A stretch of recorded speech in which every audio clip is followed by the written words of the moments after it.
ఇంకెన్నాళ్ళు రెంటింట్లో ఉంటాం? సొంత ఇంటి కలను నెరవేర్చుకుందాం. Suman TV biggest property expo October 18th, 19th HSCC Novotel Hyderabad. ఇప్పుడే ఫ్రీ ఎంట్రీ కోసం కాల్ చేయండి. నమస్తే, నేను విజయ్. హైదరాబాద్ పోలీసులు ఇటీవల పైరసీకి సంబంధించినటువంటి ఒక పెద్ద నెట్వర్క్ని చేస్ చేసి పట్టుకున్నారు. అయితే ఇందులో వందల సినిమాలు పైరసీకి గురై దాదాపు 1000 కోట్ల రూపాయలు తెలుగు ఇండస్ట్రీ నష్టపోయిందని, 22,500 కోట్ల రూపాయల వరకు నష్టపోయినట్లుగా ఒక అంచనా కూడా వేసింది పోలీస్ డిపార్ట్మెంట్. ఇండస్ట్రీ కూడా అందుకు ఒప్పుకుంది. అయితే ఇండస్ట్రీకి సంబంధించినటువంటి ప్రముఖులందరూ కూడా పోలీసులతో సమావేశమయ్యారు, పోలీస్ బాస్తో కూడా మాట్లాడారు. అయితే దీని వెనక అందరూ కూడా షాక్ అయ్యేటువంటి అంశాలు ఉన్నాయి. ఇది ఒక కెమెరాలతోనో లేదంటే మొబైల్స్తోనో షూట్ చేసేటువంటి పైరసీ కాకుండా ఏకంగా సినిమాలకు సంబంధించినటువంటి ఓటీటీ సర్వర్ని హ్యాక్ చేయడం, ఆ సర్వర్ని హ్యాక్ చేసినటువంటి ఆ సినిమాలతో బెట్టింగ్ నెట్వర్క్ వాళ్ళకి సినిమాల్ని అమ్మడం, ఇదంతా ఒక పెద్ద చైన్ లింక్ సిస్టమ్ని పోలీసులు అయితే బయటపెట్టారు. అసలు ఇండస్ట్రీ దీని గురించి ఏమనుకుంటుంది, ఇంకా పైరసీ భూతాన్ని పూర్తి స్థాయిలో పెకిలించాలంటే ఎలాంటి చర్యలు అవసరం, దీని గురించి మాట్లాడదాం. మనతో పాటున్నారు నిర్మాత, సినీ విశ్లేషకులు నట్టికుమార్ గారు. నమస్తే నట్టికుమార్ గారు. నమస్తే. సో పోలీసులు పట్టుకున్నటువంటి ర్యాకెట్ చూస్తే ఏమనిపిస్తుంది? ఇన్ని వేల కోట్లు సినిమా ఇండస్ట్రీ నష్టపోయింది అంటుంటే అవునంటారా? 100% అవుననే చెప్పారండి. అవుననే చెప్పాలి. ఈ తెలంగాణ పోలీసులు ఏదైతే సివి ఆనంద్ గారు అవ్వచ్చు, మొత్తం టోటల్ గా డిపార్ట్మెంట్ కి హ్యాట్సాప్ చెప్పాలి, ధన్యవాదాలు చెప్పాలి. అసలు ఒక నెట్వర్క్ ని చేయడం అనేది అసలు చాలా కష్టం. అలాంటిది ఆ నెట్వర్క్ ని చేసి చాలా పెద్ద ముఠాన్ని పట్టుకున్నారు. ఇంకా కొంతమంది ఐబొమ్మ ముఠా దొరకట్లేదని వాళ్ళ కోసం ఎదుగుతున్నారు, నిర్వాహకుల కోసం. ఓకే, ఏది ఏమైనా చాలా పెద్ద విజయం ఇది. నేను ఇప్పుడు కాదండి, మా ఇంట్లోనే ఉన్నారు దొంగలు అని నేను చెప్తున్నా. బయట లేరు అని చెప్తున్నా. నేను ఇంట్లోనే ఉన్నారు దొంగలు అని చెప్పాను. అది ఓటీటీ వాళ్ళు అవ్వచ్చు, లేకపోతే క్యూబ్ వాళ్ళు అవ్వచ్చు, యుఎఫ్ఓ వాళ్ళు అవ్వచ్చు, పిఎస్డి వాళ్ళు అవ్వచ్చు, లేకపోతే డిఏలో నుంచి అవ్వచ్చు, లేకపోతే సెన్సార్లో నుంచి అవ్వచ్చు. అంటే ప్రోడక్ట్ అంత హెచ్డి క్వాలిటీ వస్తుంది, అక్కడెక్కడి నుంచో మన క్వాలిటీ మిస్ అవుతుంది. అంటే మన దగ్గర కంటెంట్ లోడ్ మిస్ అవుతుంది అని నేను ఫస్ట్ నుంచి చెప్తున్నాను. ఇది ఫస్ట్ నుంచి చెప్తున్నాను. అంటే సర్వర్ని హ్యాకర్స్ హ్యాక్ చేసి థెఫ్ట్ చేయడం కానీ పైరసీ చేయడం కాదంటారా? అంటే ఖచ్చితంగా ఈ కంటెంట్ కి సంబంధం ఉన్నటువంటి వారే ఇందులో ప్రమేయం ఉంటుంది అనేది మీ అనుమానం? అంటే నేను ఒక్క మాట సార్, ప్రమేయం ఉందా, యాంకర్ చేసి, నా ఫోన్ ఉందండి, నా ఫోన్ వచ్చి హ్యాకర్స్ హ్యాక్ చేశారు. అది పట్టుకెళ్తుంటే ఇన్ని సినిమాలు, ఇన్ని వేల సినిమాలు ఏం చేస్తున్నామండి మనం? దీనికి ఎక్కడో దగ్గర అడ్డుకట్టు పడాలి, దీనికి ఎక్కడో దగ్గర సెక్యూరిటీ అనే దాన్ని పెంచాలి, ఎన్క్రిప్ట్ మరింత పెంచాలి. దానికి ఇప్పుడు ఛాంబర్లో ఎలా ఉంటుందంటే, కౌన్సిల్లో ఎలా ఉంటుందంటే, కౌన్సిల్ జాయింట్ సెక్రటరీ నేను. కౌన్సిల్ ఎవరు ఈ సినిమా అయిపోయిన తర్వాత వాళ్ళు పట్టించుకోరు. మా దాంట్లో 3 గ్రూపులు అయిపోయి ఎవరు పట్టించుకోరు సార్. మన సినిమాని మనం ప్రేమిస్తున్నాం, కానీ మన ఇండస్ట్రీ ప్రేమించట్లేదు. ఇండస్ట్రీ అంటే ఏంటో తెలుసా? ఈ ఛాంబర్. ఇండస్ట్రీ అంటే కౌన్సిల్. ఇండస్ట్రీ అంటే 10 మంది కలిపి, ఎవరికి వాళ్ళకి ఈగోలు, ఎవరికి వాళ్ళకి స్వార్థం. ఈ రోజు దిల్ రాజు గారు వాళ్ళు వచ్చారు. ఇంతకుముందు దిల్ రాజు గారు మరి ఎందుకు ఆ ప్రాబ్లం అయినప్పుడు రాలేదు? నేను ఇదే మాట నేనంటే దిల్ రాజు గారు ఫీల్ అయ్యారు. మేము కన్నతల్లి లాంటి సినిమాని మేము తప్పు చేస్తామని. మీరు తప్పు చేశారని చెప్పలేదు దిల్ రాజు గారు, మీరు తప్పు చేశారని నేను చెప్పలేదు. ఏమని చెప్పానంటే, ఏమండి మన ఇంటికాడి దొంగలే మనకు తప్పు చేస్తున్నారు. మన ఇంట్లో మనం ఎక్కడైతే ఏ డిఏలోనో ఎక్కడో కాడ మీ కంటెంట్ ఈజ్ మిస్సింగ్ అంటే, మన దగ్గర అసిస్టెంట్ డైరెక్టరో, లేకపోతే ఇంకొకలో, లేకపోతే ప్రొడక్షన్ బాయో, లేకపోతే తీసుకెళ్లిన వాళ్ళో, తీసుకొస్తున్న వాళ్ళో, మనతో నమ్ముకున్న వాళ్ళో, మన నమ్మిన మనసులో మన కోసం దొంగతనం జరుగుతుందంటే మన కోసం బాగా రెక్కి నిర్వహించి చేస్తారు అని చెప్పాను. ఇది నేను ఆయన అపార్థం చేసుకుంటే నేనేం చేయాలి? ఇప్పుడు ఎవరో యాంకర్ వచ్చి దాని దిల్ రాజు గారే చేసి ఉంటారు అని ఎవరో యాంకర్ పైన పెడితే నేను మాట్లాడిన మాటలు కూడా వినాలి కదా. నేను మాట్లాడిన మాటలు వినాలి కదా, తీసి ఆ ఛానల్లో తీసి వినాలి కదా. దిల్ రాజు గారే చేసి ఉంటారని నేను ఎందుకు అంటాను? దిల్ రాజు గారు మీ సినిమాని పైరసీ జరగడంలో మన సినిమా ఇండస్ట్రీలో ప్రమేయం ఉంది. సినిమా ఇండస్ట్రీ అంటే నట్టుకుమారు, దిల్ రాజు గారు కాదు. సినిమా ఇండస్ట్రీలో బాయ్ నుంచి అప్ టు ఫినిషింగ్ దాకా ఆ ప్రోడక్ట్ ఎవరు తీసుకెళ్తున్నారు, ఆ కంటెంట్ ఎక్కడ వెళ్తుంది, ఆ పెన్ డ్రైవ్ ఎలాగెళ్తుంది, మనం ఎందుకు తీసుకెళ్తాం, మీకు తెలియదా, నాకు తెలియదా? ఇవన్నీ మనం అది మాట్లాడాను. ఇప్పుడు ఈ సినిమా అయిపోతే మర్చిపోతారు, ఈ సినిమా అయిపోతే మర్చిపోతారు. ఇది కాదండి. కానీ ఈరోజు కానీ కానీ పోలీసులకి టూ డేస్ బ్యాక్ చిరంజీవి గారు, దిల్ రాజు గారు, అలాగే నాగార్జున గారు, హీరో నాని వీళ్ళందరూ కూడా పోలీసు అధికారులతో సమావేశమయ్యారు. ఒక సొల్యూషన్ ఏమన్నా తీసుకొచ్చే ప్రయత్నం ఏమైనా జరగబోతుందా? ఏమండి, ఒకటి ఎంత చేసినా, ఎన్ని సీసీ కెమెరాలు పెట్టినా, ఎంత సెక్యూరిటీ పెట్టినా, మన ఇంట్లోనే దొంగలు ఉన్నప్పుడు సీసీ కెమెరాలు ఎందుకు పనికొస్తాయి? మరి ఆ సిస్టమ్ ని కొంచెం స్ట్రాంగ్ గా చేసుకోవాలి కదా. సిస్టమ్ ని మనం ఎందుకు అంత స్ట్రాంగ్ గా చేసుకోకూడదు? ఇప్పుడు మన సినిమా ఉందండి. ఓకే నట్టికుమార్ గారు, మీరు చెప్పింది సమంజసమే. ఇప్పుడు వాళ్ళ పాయింట్ ఆఫ్ వ్యూలో కూడా నేను మాట్లాడుతున్నాను. ఇప్పుడు మీరు చెప్పారు మన దగ్గరే తప్పు జరుగుతుంది, మనకు సంబంధించినటువంటి వ్యక్తులే ఎక్కడో దగ్గర దీన్ని లీక్ చేస్తున్నారు, ఏదో ఒక రకంగా వాళ్ళ స్వార్థం కోసం దీన్ని బయటికి ఇస్తున్నారు అంటున్నారు. దీన్ని ఎలా అరికట్టాలి? దీనికి మీరు ఏమైనా సూచనలు చేసే అవకాశం ఉందంటారా? ఇప్పుడు ఫస్ట్ మన ప్రోడక్ట్ వెళ్తుంది. మనం ఈ రోజు షూటింగ్లు చేసిన ఫోటో కూడా బయటకు వెళ్ళకూడదు అనుకుంటున్నాం. ఫోటోగ్రాఫర్ చెప్తున్నాం, ఎక్కడ కూడా మన స్టిల్ కూడా బయటకు వెళ్ళకూడదు అనుకుంటున్నాం. ఎలాగోలా లీక్ అవుతున్నాయి. అలాగే మన కెమెరాలో రోజు సీన్స్ అవుతున్నాయి. డిఏకి వెళ్తుంది, డిఏ నుంచి డబ్బింగ్కి వెళ్తుంది, డబ్బింగ్ నుంచి మొత్తం మిక్సింగ్కి వెళ్తుంది, మిక్సింగ్ నుంచి రీ రికార్డింగ్కి వెళ్తుంది, రీ రికార్డింగ్ ఫైనల్ మిక్సింగ్కి వెళ్తుంది. అలా ప్రతి దగ్గరికి కూడా జోనర్ వెళ్తూ సెన్సార్కి వెళ్తుంది. సెన్సార్కి మన అవుట్పుట్ ఆల్రెడీ మనం ఇస్తాం. అంటే ఇవన్నీ సెక్యూరిటీ ఎలా చేసుకోవాలి, ఏ విధంగా చెయ్యాలి, ఎవరు మనకి శత్రువు, ఎవరు మనకి వాళ్ళ మెయిల్ ఐడీలు ఏంటి, వాళ్ళ ఫోన్ నెంబర్లు ఏంటి, మనం తీసుకుంటే వాళ్ళ దాంట్లో మనం ఎందుకు చెక్ చేసుకోకూడదు, ఫుల్ టైట్ చెకింగ్ ఎందుకు చేయకూడదు, ఇవన్నీ నేను ఇంతకు ముందు కూడా చెప్పానండి. ఇప్పుడు ఐ బొమ్మకి ఎలాగెళ్తుంది? మీరు యాక్ట్ జరిగింది అంటున్నారు. 22,000 కోట్ల రూపాయలు జరిగేదాకా మనం నిద్రపోయామండి. ఇది ఎన్నిసార్లు మనం దాని మీద కంప్లైంట్ చేసుకోవచ్చు?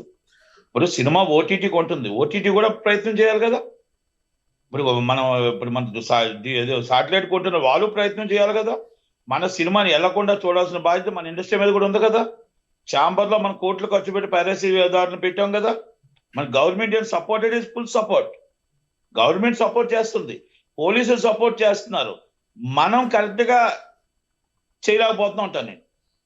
అలాగే సామాన్యులకి అర్థమయ్యేటువంటి భాషలో ఈ పైరసీ వల్ల ఇండస్ట్రీకి, సినిమాకి ఎంత నష్టం కలుగుతుంది అని సామాన్యులకు అర్థమయ్యే రకంగా చూడాలంటే 100 కోట్లు సాధించినటువంటి ఒక సినిమా ఈ పైరసీ వల్ల ఎన్ని కోట్ల రూపాయల మేరకు నష్టం జరుగుతుంది సామాన్యుడికి అర్థమయ్యేలా? పైరసీ వల్ల నష్టం రావడానికి టికెట్ రేట్లు పెంపకం కూడా ఇదొక పైరసీ జోలికి వెళ్ళడానికి అవకాశం ఉన్నాయి.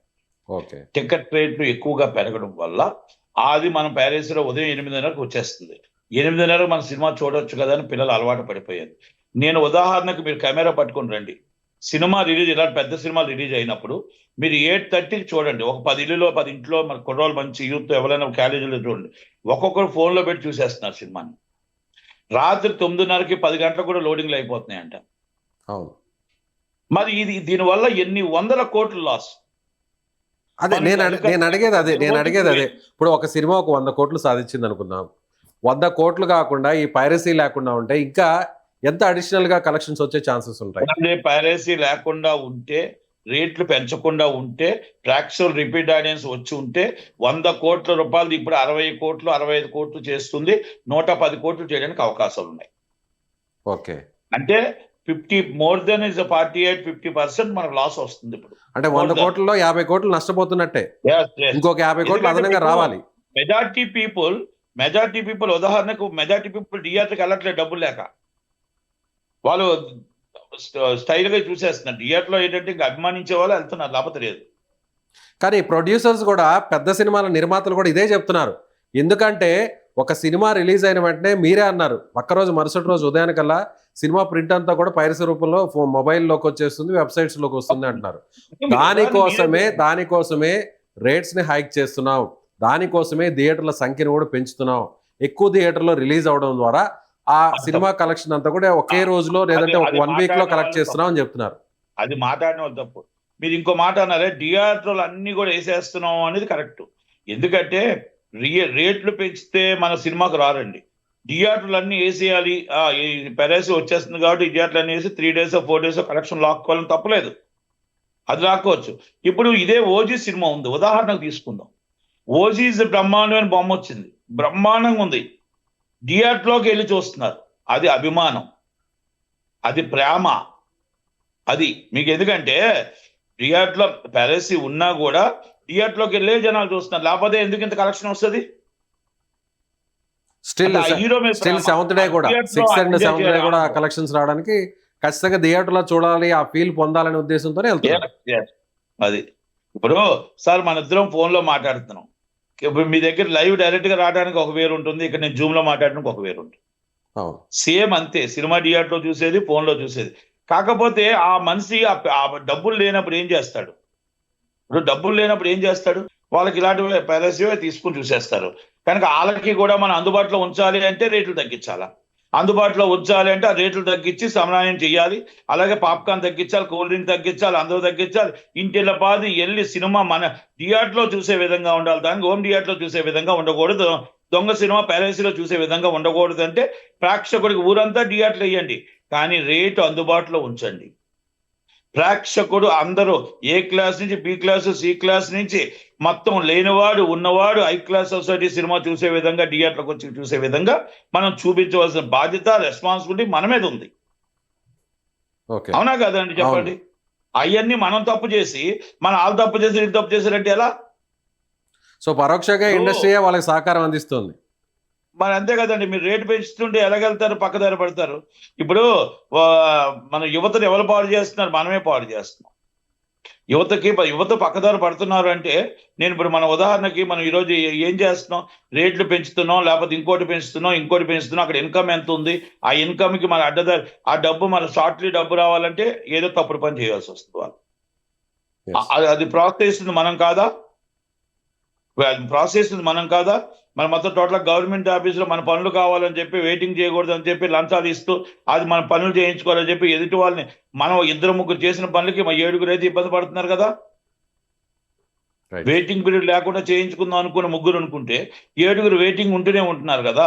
ఇవన్నీ మనం నేర్పిస్తున్నాం కదా, మనం తప్పు చేస్తున్నాం కదా, ప్రజలు మనం ఇబ్బంది పడుతున్నాం కదా, ప్రేక్షకులు మనం కదా దూరం చేస్తున్నాం కదా. అంటే నేను ఉదాహరణకి ఇవన్నీ నేను చెప్పుకుంటూ వచ్చాను. ఓకే రైట్ సార్, ఫైనల్ గా కంక్లూడ్ చేద్దాం. ఏం చెప్పదలుచుకున్నారు? పైరసీని అరికట్టాలంటే సినిమా రేట్లు తగ్గించాలి. అరికట్టడానికి పోలీసులు ఎంత కష్టపడ్డారో వాళ్ళ శ్రమని, వాళ్ళ కృషిని, వాళ్ళ కష్టాన్ని మన ఇట్టి బస్సుతో ఫర్దర్ గా రాకూడదు అంటే మనం కూడా వాళ్ళకి సహకారం చేయాలి, అందించాలి. మనం సినిమా ఎలా చేస్తున్నాం, ఎక్కడ చేస్తున్నాం, మన ఎవరు పనిచేస్తున్నారు, వాళ్ళ ఫోన్ నెంబర్లు ఏంటి, వాళ్ళ మెయిల్ ఐడీలు ఏంటి, వాళ్ళు ఎవరితో మాట్లాడుతున్నారు ఏంటి, ఆ టీం మనం ఎంతమంది పెట్టుకున్నాం, ఎలాగెళ్తుంది, ఆ సినిమాని మన పైరసీ రాకుండా వాళ్ళ మీద నిఘా వేయాల్సిన బాధ్యత మన మీద ఉంది అని నా మాట. అది నేను అవన్నీ చూసుకోవాల్సిన రెస్పాన్సిబిలిటీ ఆ producer and director and team of production చేసుకోవాలి. అది right sir, thank you so much. Right, ఇది సినీ నిర్మాత, సినీ విశ్లేషకుడు నట్టి కుమార్ గారు చెప్పినట్టుగా ఖచ్చితంగా పైరసీకి సంబంధించి కూడా ఇండస్ట్రీ పరోక్షంగా పైరసీకి గురి కావడానికి సహకరిస్తున్నట్టుగా తెలుస్తుంది. ముఖ్యంగా ఎందుకంటే సినిమా టికెట్ల రేట్లను విపరీతంగా పెంచడం వల్లే చూసేటువంటి ప్రేక్షకుడు కూడా పైరసీ వైపు మళ్ళుతున్నాడు. అలా కాకుండా సినిమా టికెట్ రేట్లను యాజ్ ఇట్ ఈజ్గా కానీ ఉంచినట్లయితే పైరసీ తగ్గే అవకాశం ఉంది. అదేవిధంగా నిర్మాతలు కూడా పైరసీకి గురి కాకుండా కూడా తగు జాగ్రత్తలు తీసుకోవాలి. ముఖ్యంగా పోలీసులు కూడా సహకరించాలి. ఆ టీంలో ఎవరైతే ఉంటారో ఆ టీం సంబంధించినటువంటి ఫుల్ ఇన్ఫర్మేషన్ అంతా కూడా పోలీసులకు అందించాలని ఆయన చెప్తున్నారు. మీరేమనుకుంటున్నారు? పైరసీకి సంబంధించి నట్టి కుమార్ గారు చెప్తున్నటువంటి వ్యాఖ్యలను మీరు సమర్థిస్తున్నారా, వ్యతిరేకిస్తున్నారా? మీ అభిప్రాయాన్ని కామెంట్ చేయండి. Thank you. సుమన్ టీవీలో మీ పర్సనల్ అండ్ బిజినెస్ ప్రమోషన్స్ కోసం కింది నెంబర్కి కాంటాక్ట్ చేయండి.